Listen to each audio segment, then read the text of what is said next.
Please, Mum, don't make me go back out there. Sarah Bennett looked down at her 8-year-old daughter and felt something inside her break. Emily was standing on the porch in a thin pink coat, her cheeks already red from the cold. Behind them, the front door of Sarah's childhood home had just been locked. On the other side of that door was everything Sarah had once believed she could count on. Her family, her father's house, her memories, and the brother who had just told her she was no longer welcome.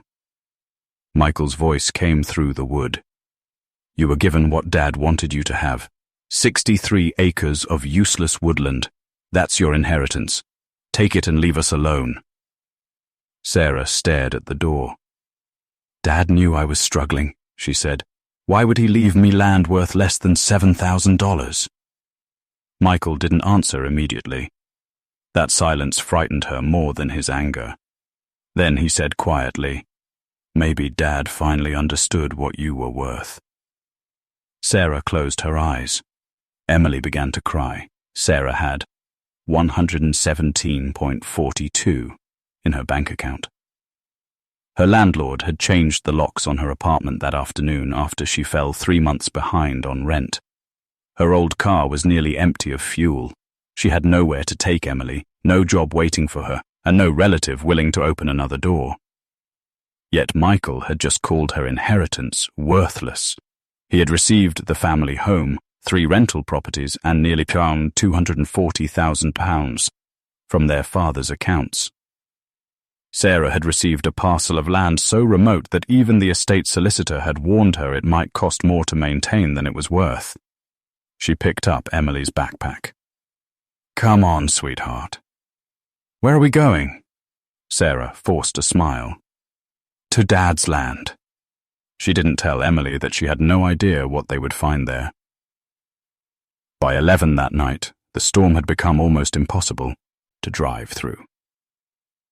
The mountain road disappeared beneath the snow. Then Sarah's car slid into a ditch. She tried the engine again. Nothing. Emily woke in the back seat. Mum? I'm here. Are we going home? Sarah looked through the windshield. There was no home to return to. Then she noticed something through the snow. A concrete structure was built into the hillside less than 100 yards away. An old steel door, a faded civil defense symbol.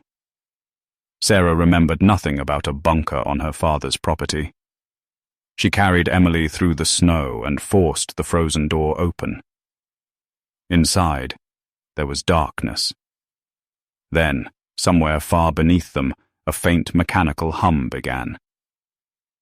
Sarah stopped. A small green indicator light blinked on. Someone, or something, was still receiving power. And suddenly, Sarah understood one thing. Her father hadn't left her 63 acres because they were worthless. He had left them because there was something on that land he had never told her about. Before we continue, tell me in the comments, what city are you listening from tonight? 6 months earlier, Sarah Bennett had still believed her life was difficult, but temporary. She had been 38, working as an accounts assistant at a small engineering firm outside Scranton, Pennsylvania. The pay was modest, but it covered the rent, Emily's school expenses, groceries, and the occasional Saturday breakfast they shared at a diner where Emily always ordered pancakes with strawberries. Then, the company lost a major contract. Sarah was one of 14 employees let go. She told Emily it was nothing to worry about. She even smiled when she said it. But 3 weeks later, the savings were gone. Then came the letter from the landlord. Then the electricity bill. Then the phone call from the school asking whether Emily's outstanding lunch balance could be settled. Sarah began making choices she never imagined she would have to make. She stopped buying coffee, then meat, then anything that wasn't absolutely necessary. She told Emily they were saving for something important whenever the little girl noticed the empty refrigerator. The hardest part wasn't the money. It was watching Emily become careful around her. One evening, Emily stood in the kitchen holding a cereal bowl. "I'm not hungry anymore, Mum," Sarah knew she was lying. That night, she sat at the kitchen table and cried silently so Emily wouldn't hear. 2 weeks later, her father died. Thomas Bennett had been 71. They had not spoken properly in almost 4 years. Their last argument had been about the family property. Sarah had asked him to sell part of the land and help her clear her debts. Thomas had refused. "You don't understand what that land is," he'd told her. Sarah had been furious. "What is there to understand? Trees?" Thomas had looked at her for several seconds. Then he'd said something she hadn't understood at the time. "Sometimes the thing that looks empty is the thing people are willing to kill for." Sarah had thought it was another one of his strange old man sayings. She hadn't asked again. After his funeral, the solicitor read the will. Michael received the house. Sarah received the land. When she heard the description, she almost laughed. 63 acres of remote woodland. No house, no road maintenance agreement, no active utilities, no obvious commercial value. The solicitor slid the paperwork toward her. "Your father specifically instructed that the parcel remain intact." Sarah frowned. "Why?" The solicitor hesitated. He didn't say. That evening, Michael called her. "You should sign the land over to me." Sarah refused. He offered $3,000, then $5,000, finally $8,000. Sarah still refused. She didn't know why. Perhaps because it was the last thing her father had deliberately left her. Or perhaps because, buried somewhere beneath the anger and grief, she remembered his final words to her.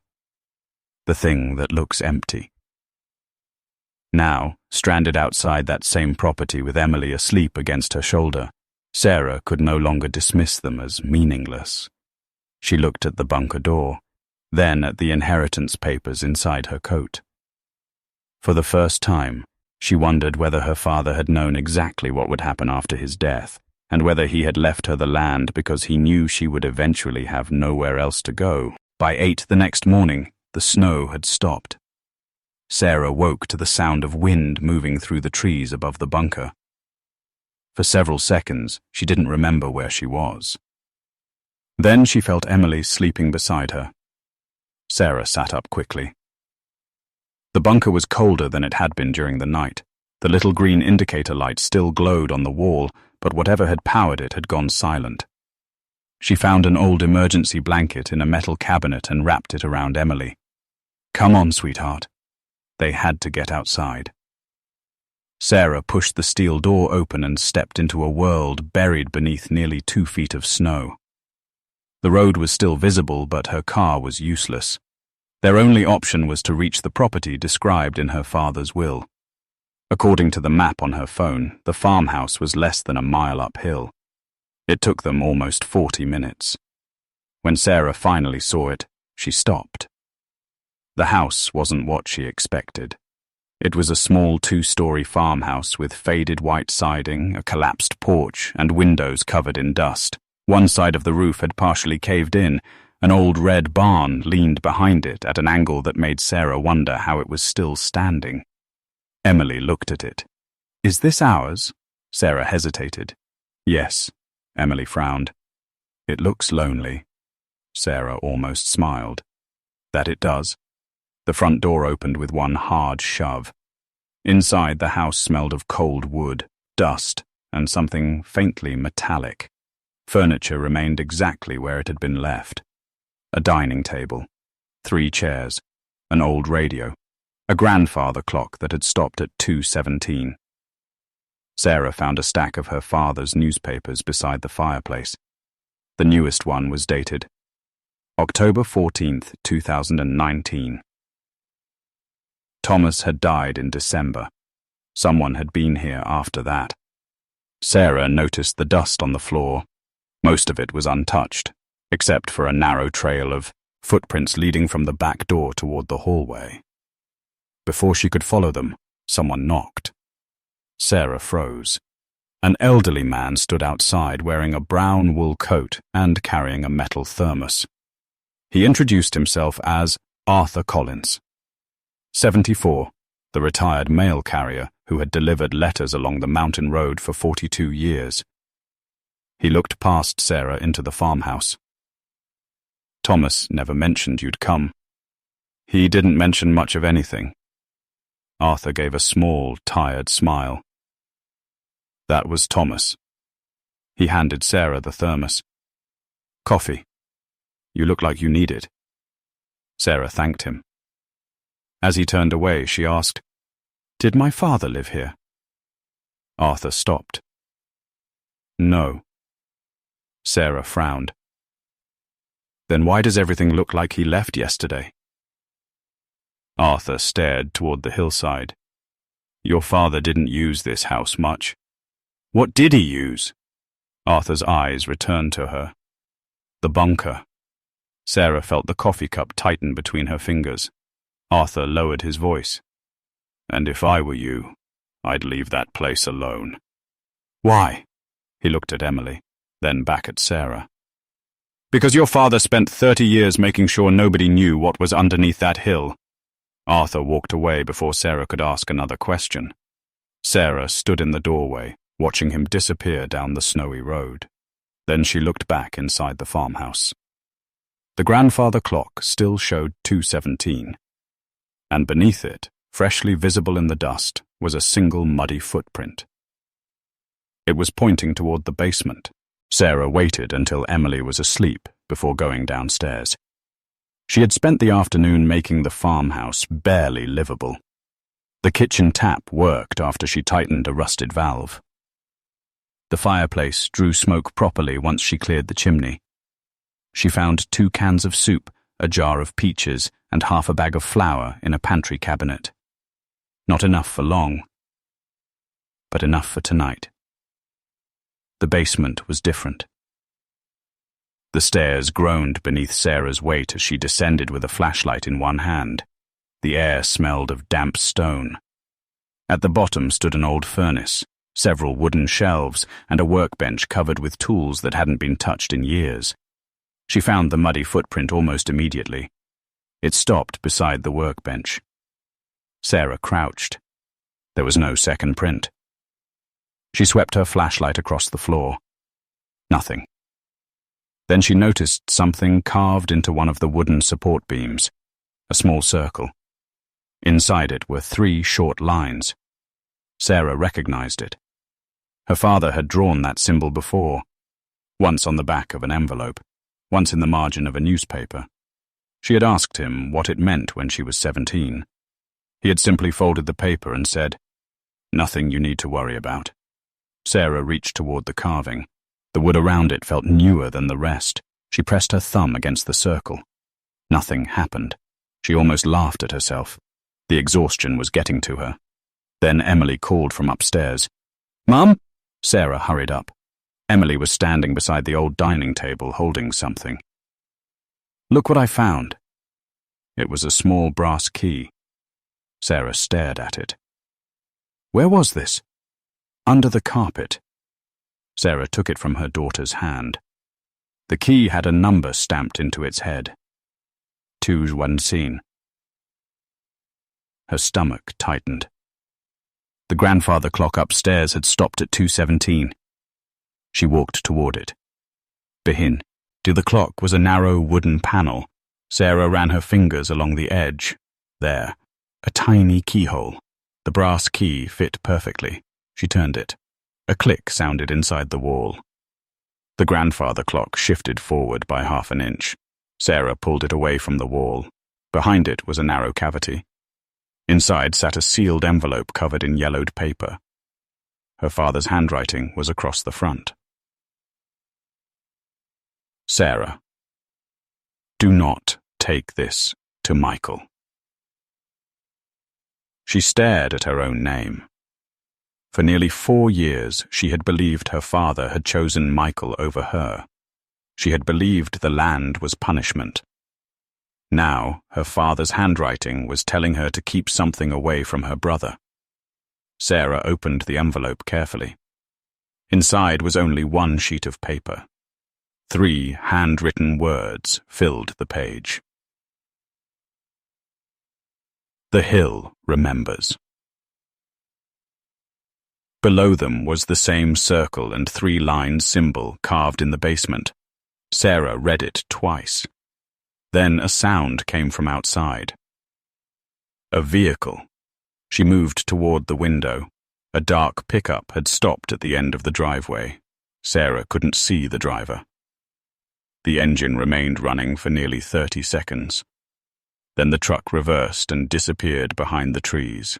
Sarah looked down at the note in her hand. Someone had been inside the farmhouse. Someone had left a key, and someone had just come looking. The pickup returned the next morning. This time, Sarah was ready. She had barely slept after seeing it outside. At sunrise, she moved the kitchen table against the back door, kept Emily close, and called the county sheriff's office. The deputy who answered listened carefully. "Did you see the driver's face?" "No." "Plate number?" "No." "Then there isn't much we can do yet." Sarah looked through the window at the snow-covered driveway. He was watching the house. "I understand. Keep the doors locked. If he comes onto the property, call us again."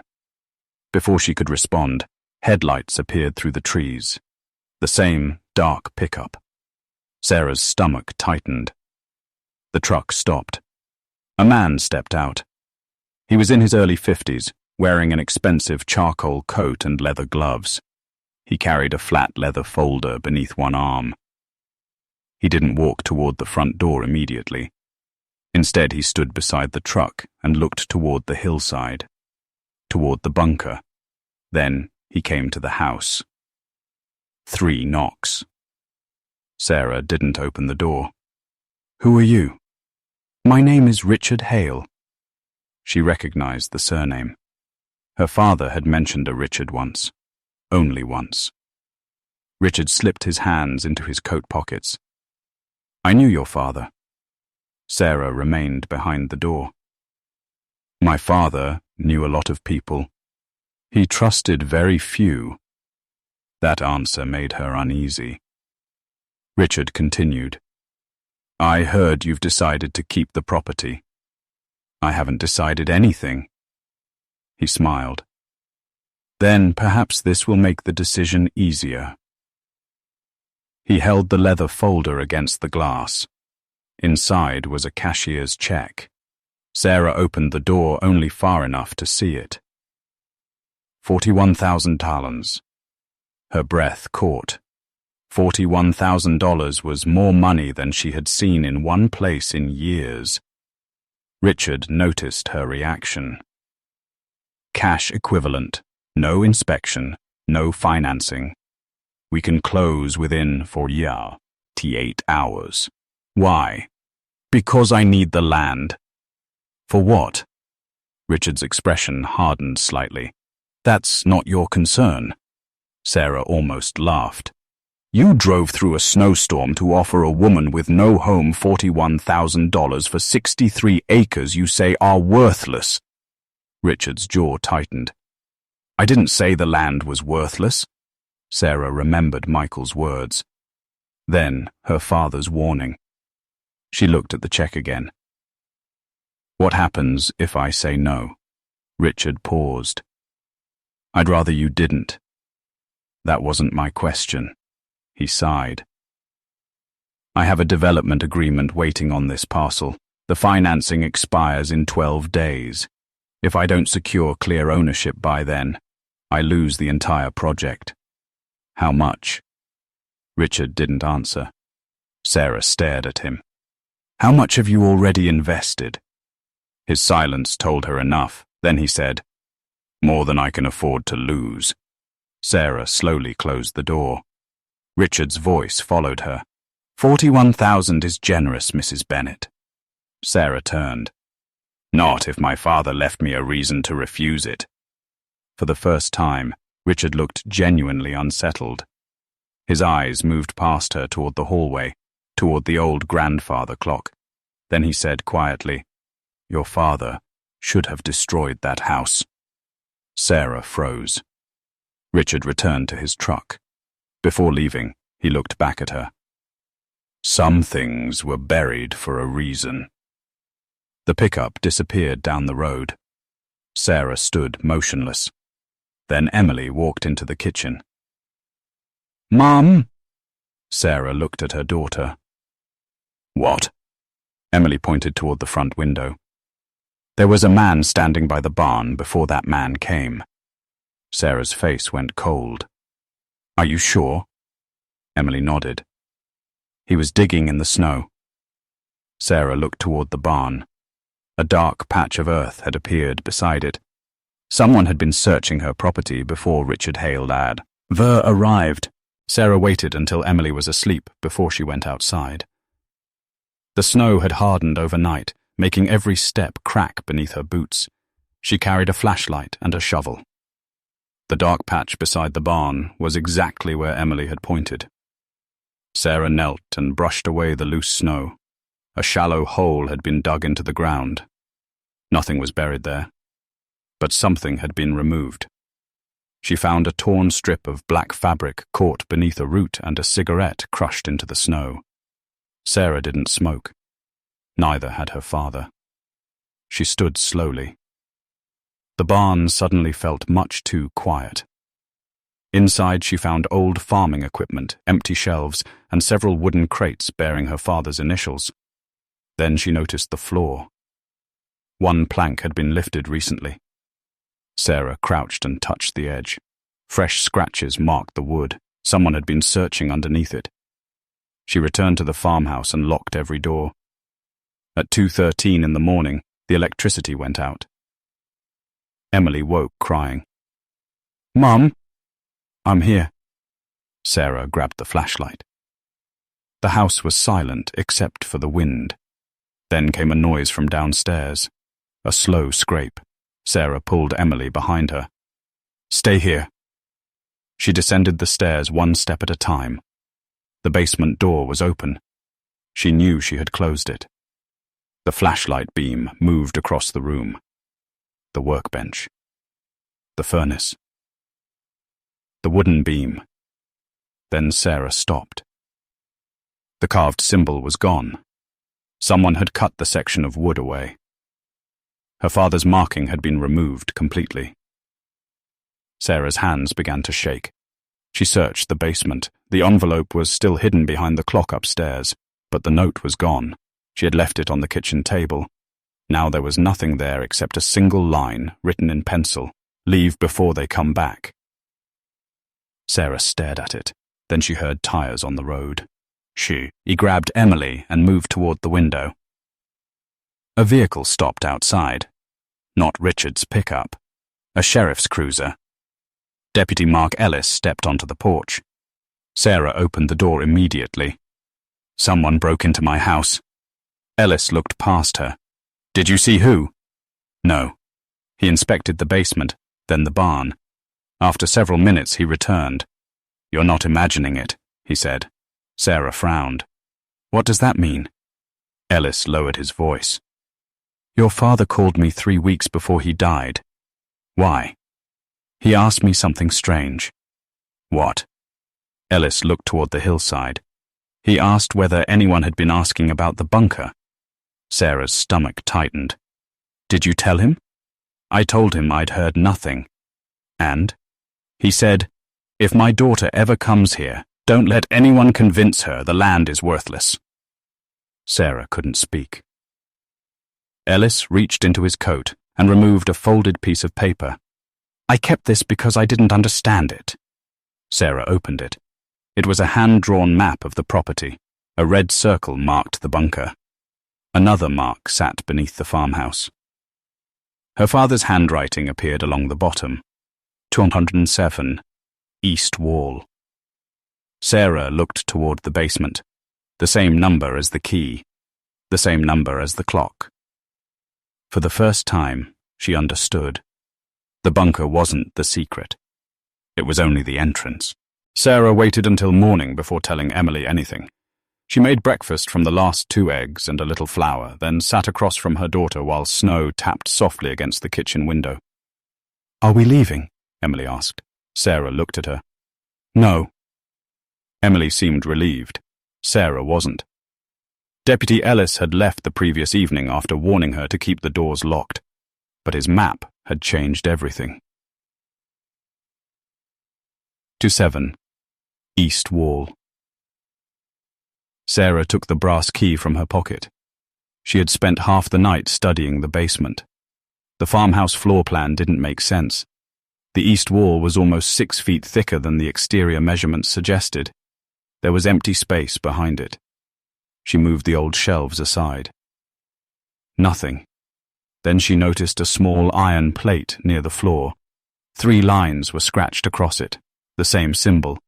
Sarah inserted the key. It didn't turn. She tried again. Nothing. Then Emily appeared at the basement stairs. "Mum?" Sarah looked back. "Stay upstairs, sweetheart." Emily shook her head. "I can help." Sarah almost smiled. "All right, but stay where I can see you." Together, they searched the wall. Emily noticed something Sarah had missed. "There's a line here." Sarah ran her fingers across the plaster. A narrow seam. She pressed it. A section of wall moved inward. Behind it was a steel box. Not a room. Not yet. A box. Sarah opened it carefully. Inside were 3 things: a photograph, a brass key, and a folded property map. The photograph showed Thomas Bennett standing outside the bunker sometime in the early 1990s. He looked younger. Beside him stood Richard Hale. Sarah's breath caught. She turned the photograph over. Nothing. The property map was stranger. It showed the 63 acres, but beneath the ordinary boundaries were several handwritten markings. One section had been sealed,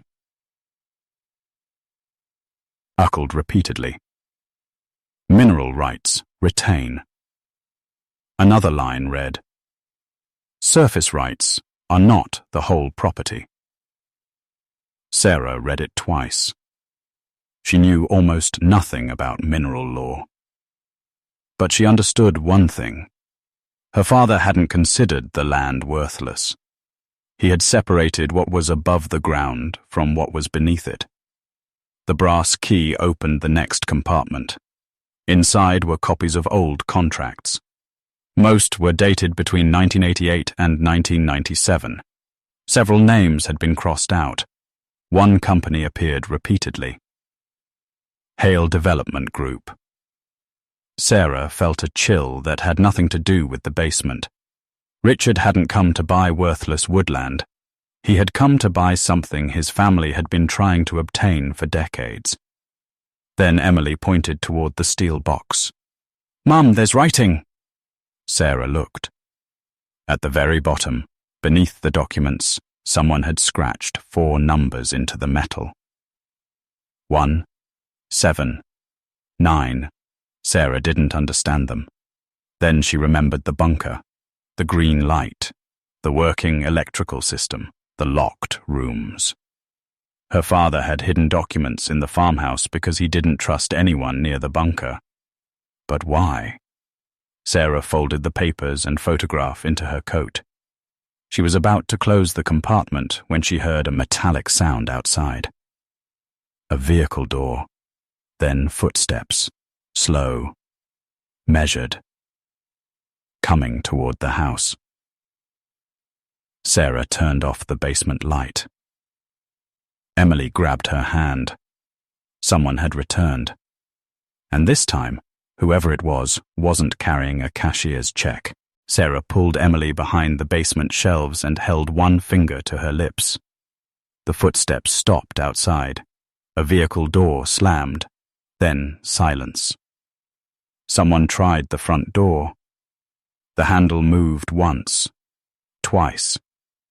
Sarah's heart pounded so hard she was certain the person outside could hear it. Emily leaned against her. "Mum, I'm scared." "I know." Sarah looked toward the basement wall. The hidden compartment was still open. She couldn't stay there. If the person came inside, there was nowhere to hide. Then she remembered the bunker. 217. East Wall. She grabbed the flashlight, took Emily's hand, and moved through the basement. Behind the old furnace was a narrow service door she hadn't noticed before. It opened into a concrete passage barely wide enough for one person. The passage led beneath the farmhouse. Sarah stopped. "This wasn't on Dad's property map," Emily whispered. "Where does it go?" "I don't know." They moved quickly. After about 30 feet, the passage ended at another steel door. A faded number was painted across it. 215. Sarah inserted the brass key. This time, it turned. The lock released with a heavy metallic click. Beyond the door was a small control room. Old equipment covered the walls. Most of it was dead, but one panel still had power. A green light blinked beside a label. Archive system, auxiliary power. Sarah stared at it. The bunker wasn't abandoned. Not completely. Someone had kept part of it alive. She found a bank of metal drawers along the far wall. Each was marked with a year: 1988, 1989, 990, 91. Sarah opened the 1991 drawer. Inside were folders, property surveys, mining reports, legal correspondence. She opened one. Her father's name appeared on the first page. So did Richard Hale's. Sarah kept reading. The documents described underground mineral rights beneath the land. Not gold, not oil. Something more valuable to the developers who had been approaching the region in the 1990s. A large deposit of high-grade limestone and other construction minerals extended beneath several neighboring parcels. A development company had planned to acquire the rights cheaply before the area was rezoned. Sarah looked at another document. The estimated long-term value had been written in pencil. 3.2 million. Preliminary. Her mouth went dry. The $6,800 county valuation had never included the underground rights. The land wasn't worthless. It had been deliberately undervalued. A sound came from deeper inside the bunker, metal scraping against concrete. Sarah froze. Someone else was inside. She shut the drawer. Then a man's voice echoed through the corridor. "Sarah." She knew that voice. "Richard Hale. I'm not here to hurt you." Sarah backed away from the doorway. "Then why are you here?" His answer came calmly. "Because your father left something behind that belongs to my family." Sarah looked at the folders in her hands. "No, he left it to me." Silence. Then Richard said something that made her blood run cold. "You still don't understand what your father did." Sarah glanced at the archive drawers. "Then explain it." Richard didn't answer. Instead, his footsteps began moving closer. Sarah looked around the room. There was no obvious exit. Then Emily pointed toward the control panel. "Mum." A tiny red light had appeared beneath the green one. Beside it was a label Sarah hadn't noticed before. Secondary access. Open. She pressed the switch. Somewhere behind the wall, enormous bolts began retracting, and a section of concrete slowly moved aside. Behind it was another corridor, one that did not appear on any of the maps. Sarah took Emily's hand. They stepped through just as Richard reached the archive room. The door closed behind them. On the other side of the wall, he shouted her name. Sarah kept moving. At the end of the corridor stood a room filled with locked metal cabinets. On the largest cabinet was a handwritten label, Bennett Family, Original Records. Sarah stared at it. Her father's secret was no longer a suspicion. It was sitting directly in front of her.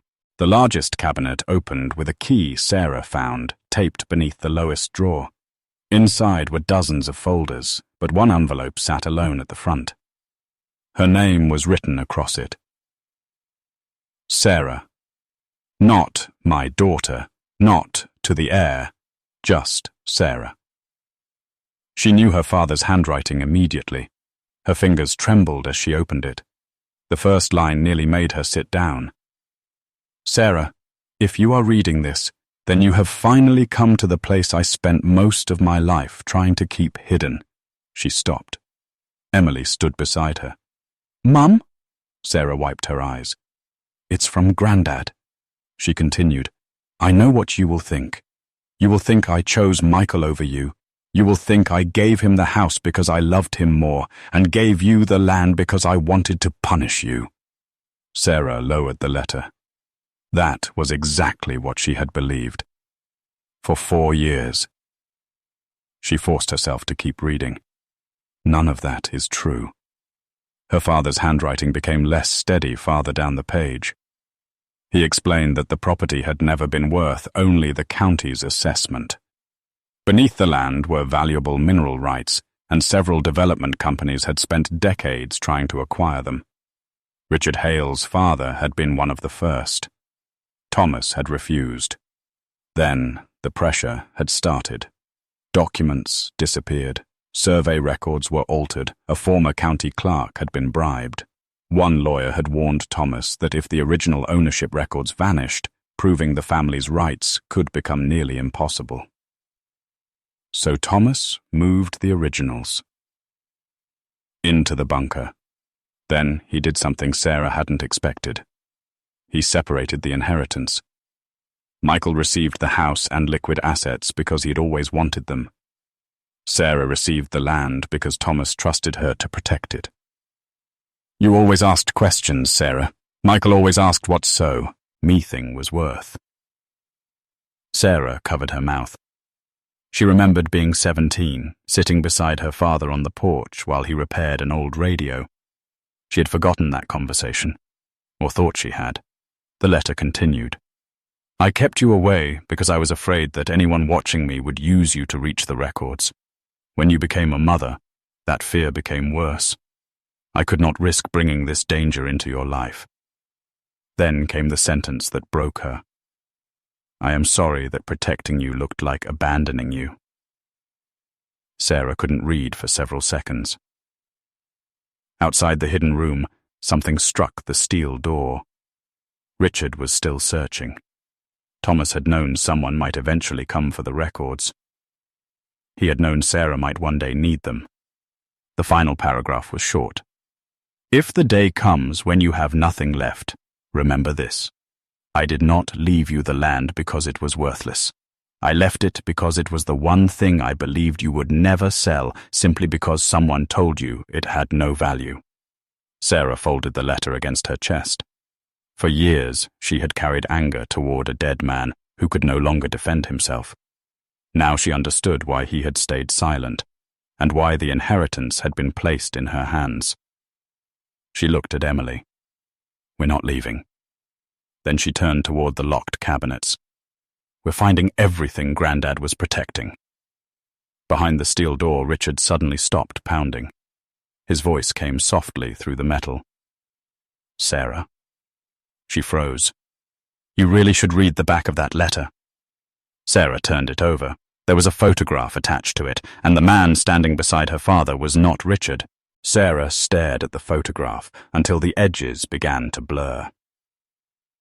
Her father stood outside the bunker in a dark wool coat, probably sometime in the early 1990s. Beside him was a younger man Sarah had never seen before. The man was smiling. Thomas wasn't. On the back, beneath the photograph, her father's handwriting filled the paper. He knows about you, Sarah. Sarah's stomach tightened. Richard's voice came through the steel door. You should ask yourself why Thomas never told you who that man was. Sarah didn't answer. She studied the stranger's face again. There was something familiar about him, not his features, his expression. The same controlled confidence Richard had shown when he placed the $41,000 check in her hands. Who is he? Sarah finally asked. Richard remained silent for several seconds. Then he said, His name was Edward Hale. Sarah looked down at the photograph. Hale? My father. Everything inside her seemed to shift. Richard continued. Edward spent years trying to acquire those mineral rights. Your father refused. Then the two of them reached an agreement. What agreement? That neither family would pursue the property while Thomas was alive. Sarah frowned. That doesn't explain why my father hid everything. No, Richard said. It explains why he had to. Sarah opened another cabinet. Inside were original surveys, signed contracts, county correspondence, and a thick ledger dated 1994. She turned the pages. Payments, meetings, legal fees. Then she found something that stopped her. A $75,000 transfer. The recipient was Hale Development Group. The description read, Advance, Property Acquisition. Sarah turned another page. There were 3 more payments. Richard's company had been receiving money for years, despite never obtaining ownership. He hadn't come to the property because he wanted to buy Sarah out. He needed her to sign documents proving his company had control of the land before his investors discovered the truth. Sarah understood why he had offered $41,000. He was trying to purchase silence. She gathered the original records. Then she noticed a second folder. Its label read, Probate. Do not file until 2026. Sarah checked the date. Her father's death had occurred in 2020. Why had he instructed the records to remain untouched for 6 years? She opened the folder. Inside was a sealed affidavit. Thomas had signed it in front of a notary. The document stated that the original mineral and development rights belonged exclusively to the Bennett family and had never been legally transferred. At the bottom was another name. Arthur Collins. Sarah stopped. Arthur, the retired mail carrier who had warned her to stay away from the bunker. He hadn't merely known her father. He had witnessed the legal declaration. A loud metallic bang shook the door. Richard shouted, Sarah, listen to me. If those documents leave this bunker, people are going to come after you. Sarah looked at Emily. The little girl was frightened, but she wasn't crying. Sarah put the documents inside her coat. She had spent years believing her father had left her with nothing. Now she was holding proof that could change the value of the entire property. But there was still one question. Why had Thomas chosen 2026? Sarah opened the final page. At the bottom, beneath her father's signature, was a handwritten sentence. When Sarah is ready, give her the original deed. And beneath it was a date. August 19th, 2026. Sarah looked at the date again. Today. Her father had somehow planned for this exact day. By noon, Sarah was sitting inside the county courthouse with the original deed resting beneath both hands. She had not slept. Neither had Richard Hale. The previous night, Sarah had called the probate attorney listed in her father's records. By morning, the attorney had arranged an emergency hearing after reviewing copies of the documents Sarah had discovered. Arthur Collins was there too. He sat behind Sarah in his old brown coat, holding his hat between his knees. When the judge entered, Richard stood beside his attorney. He looked different without the confidence of the bunker, still composed, still certain. But Sarah could see the strain around his eyes. The judge reviewed the original deed, then the mineral rights documents, then the 1994 acquisition agreement. Finally, he examined the affidavit signed by Thomas Bennett and witnessed by Arthur Collins. Richard's attorney objected. This documentation was never filed with the county. Sarah's attorney answered calmly, because Mr. Bennett deliberately kept the original records in secure private storage after discovering that earlier filings had been altered. The room became quiet. The judge turned toward Arthur. Mr. Collins, were you present when this affidavit was signed? Arthur nodded. I was. Why did you keep silent?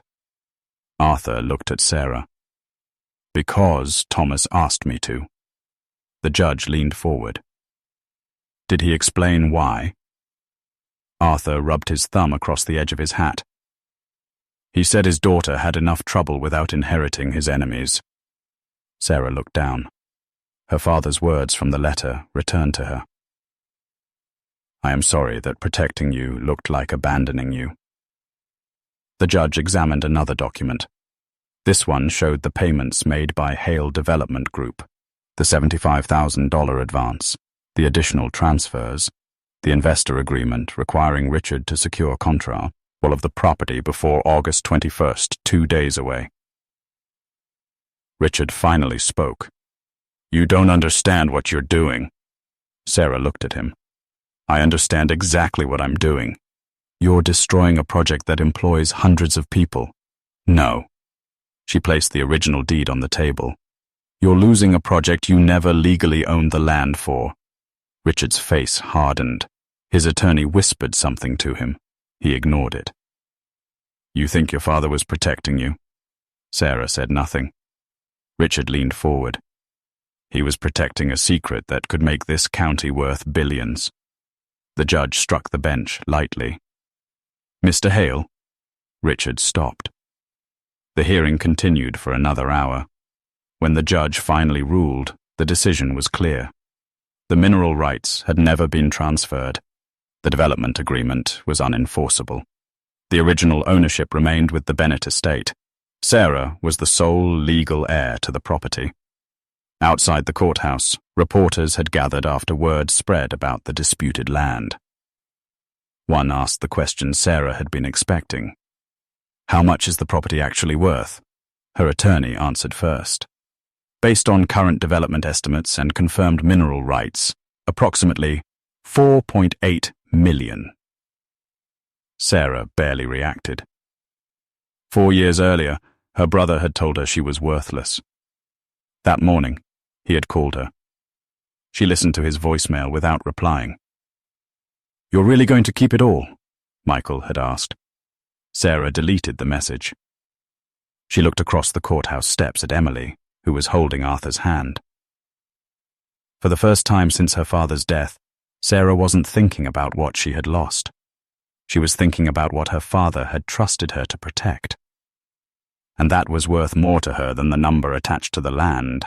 Sarah did not sell the land, not to Richard Hale, not to the developers who arrived with polished proposals and numbers large enough to make most people forget why they had ever been angry. She took 6 months to review every offer. Then she made her decision. The farmhouse would stay, the bunker would be preserved, and the mineral rights would be leased carefully, with the proceeds placed into a family trust that Emily could one day inherit. Sarah also kept something else. The original deed. She had it framed, not because of the $4.8 million valuation, but because of the name written across the bottom. Thomas Bennett. By the following spring, the farmhouse looked completely different. The collapsed porch was rebuilt. The roof was replaced.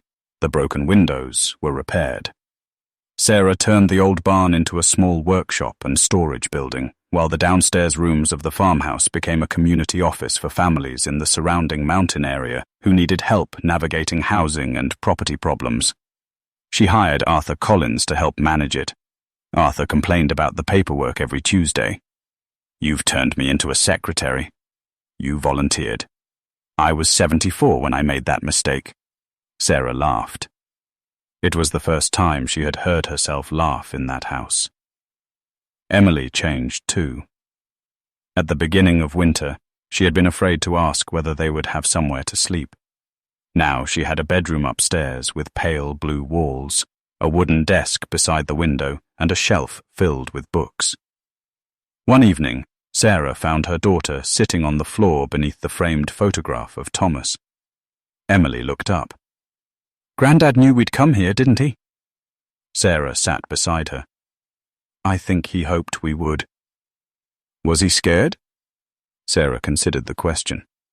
Probably. Then why did he do it? Sarah looked toward her window. Outside, snow had begun falling again. Small flakes drifted across the dark yard, settling on the repaired porch and the old barn. Because sometimes being brave doesn't mean you're not afraid. Emily leaned against her shoulder. For a while, neither spoke.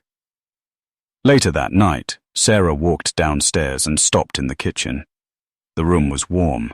A lamp glowed above the table. The refrigerator hummed. There was food in the cupboards. Emily's school bag sat beside the back door. Nothing about the room looked extraordinary, and yet Sarah remembered that first night in the snow. The pink coat, the empty bank account, the locked door behind her, her brother's voice telling her she had been given something worthless. She looked through the window toward the distant hillside. The bunker entrance was hidden beneath fresh snow now, quiet, sealed, safe. Sarah touched the old photograph hanging above the fireplace. Her father had spent years protecting a secret. In the end, the greatest thing he had left her wasn't the land, the mineral rights, or the millions beneath the trees. It was the truth. He had never abandoned her. He had trusted her. And on the coldest night of her life, when she believed she had nowhere left to go, the inheritance she thought was worthless had been waiting beneath the snow. Upstairs, Emily called for her. "Mum?" Sarah smiled. "Coming." She turned off the kitchen light. Outside, winter covered the mountain again. But inside the old farmhouse, every room was warm,